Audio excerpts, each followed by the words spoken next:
Hampir tidak seorang pun percaya ketika ada seorang pengusaha yang berasal dari Rusia menawarkan hadiah sebesar 1 juta dolar atau 14 miliar rupiah hanya untuk kepala presidennya sendiri, yaitu Vladimir Putin. Bahkan bukan hanya untuk kepalanya saja, tapi untuk hidup dan matinya pun kepala sang presiden dihargai setinggi itu. Masalahnya adalah jika ini datang dari orang yang bukan berasal dari Rusia sendiri, mungkin tidak terlalu aneh.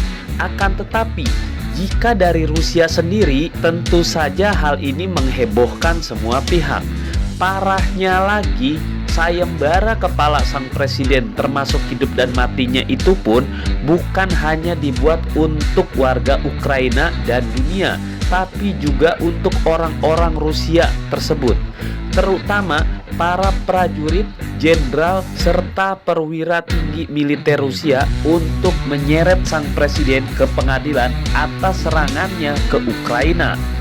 Sayembara ini langsung menarik perhatian publik dan mencari tahu siapa gerangan sang pengusaha tersebut, dan ternyata orang itu adalah pengusaha dan juga sekaligus investor besar yang bernama Oleg Konanikin.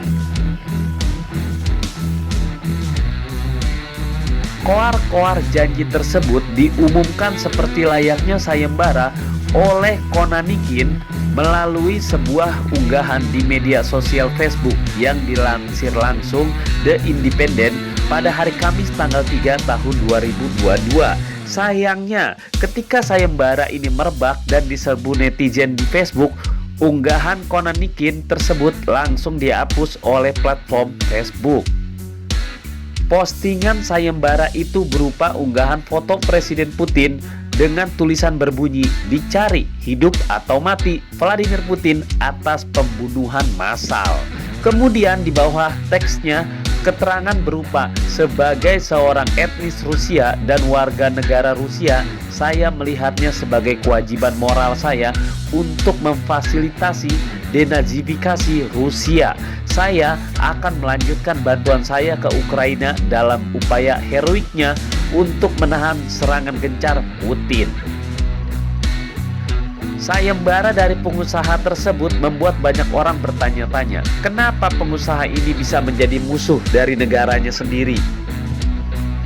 Masa lalu dari Konanikin mencuat ke permukaan, di mana The Independent melaporkan Konanikin ternyata memiliki sejarah masa lalu yang sangat rumit dengan pemerintah Rusia, di mana pada tahun 1996 pengusaha ini ditangkap saat tinggal di Amerika Serikat dengan tuduhan yang dilancarkan oleh pemerintah Rusia saat itu adalah berupa tuduhan bahwa pengusaha ini menggelapkan uang sebesar 8 juta US dollar dari Russian Exchange Bank saat itu.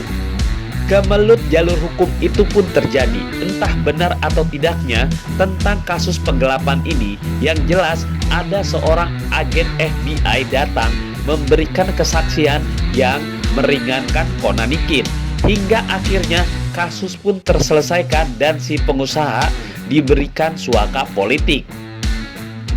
Hebatnya lagi, Hakim Distrik Amerika Serikat T.S. Ellis memutuskan untuk tidak mengembalikan atau mendeportasi si pengusaha kembali ke Rusia.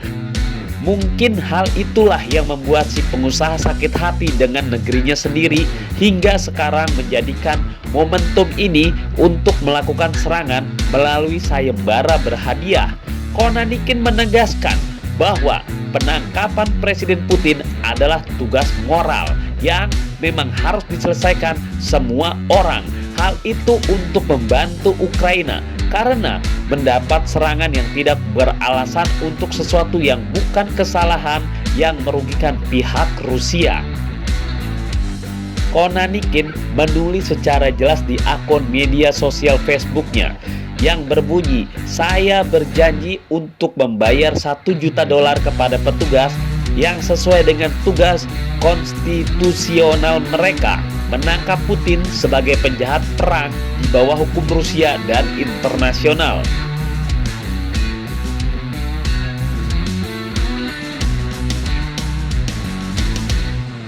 Nah, itulah diskusi kita. Tulis di kolom komentar apa yang kamu pikirkan agar kita bisa mendiskusikannya lagi. Yang belum subscribe, jangan lupa subscribe dan aktifkan lonceng agar channel ini terus terbangun dan kamu menjadi yang pertama mendapatkan pemberitahuan video untuk diskusi-diskusi kita yang lebih seru lagi.